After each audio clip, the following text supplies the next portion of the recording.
ગુજરાતી મનોવૈજ્ઞાનિક thriller film છે જે 16 મે 2025ના રોજ રિલીઝ થવાની છે, જે એક રસપ્રદ હત્યા રહસ્યની આસપાસ ફરે છે. ફિલ્મનું કેન્દ્રીય પાત્ર માયા છે, જે 42 વર્ષની એક મહિલા છે અને ડિમેન્શિયા, સ્મૃતિભ્રંશ, થી પીડિત છે.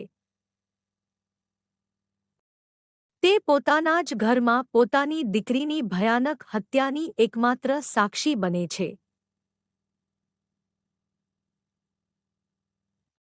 જેમ જેમ માયાનું ડિમેન્શિયા વધે છે, તેમ તેમ તેની યાદો વધુને વધુ વિખરાયેલી અને અવિશ્વસનીય બનતી જાય છે.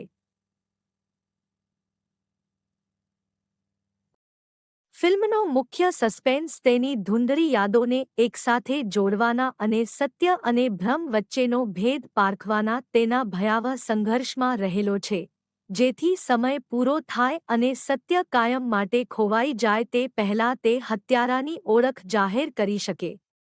ટ્રેલર એક તંગ અને આકર્ષક કથાનો સંકેત આપે છે, જેમાં માયા તેના ક્ષીણ થતી યાદશક્તિને પાર કરવાનો પ્રયાસ કરતી વખતે અનુભવતી માનસિક ઉથલપાથલ પર ભાર મૂકવામાં આવ્યો છે, જ્યારે તે તેની દીકરીની હત્યાને ઉકેલવાની ચાવીરૂપ છે. ફિલ્મ સ્મૃતિ, સત્ય અને છેતરપિંડીના વિષયોમાં ઊંડાણપૂર્વક જાય તેવું લાગે છે, જે દર્શકોને તેમની સીટના છેડે બાંધી રાખવાનું વચન આપે છે કારણ કે તેઓ માયાની સાથે રહસ્યને ઉકેલવાનો પ્રયાસ કરે છે.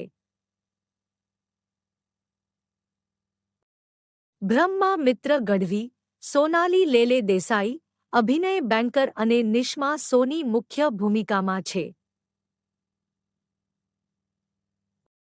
તેનું લેખન અને દિગ્દર્શન પલ્લવ પરીખ દ્વારા કરવામાં આવ્યું છે, જે હું ઇકબાલ માટે પણ જાણીતા છે.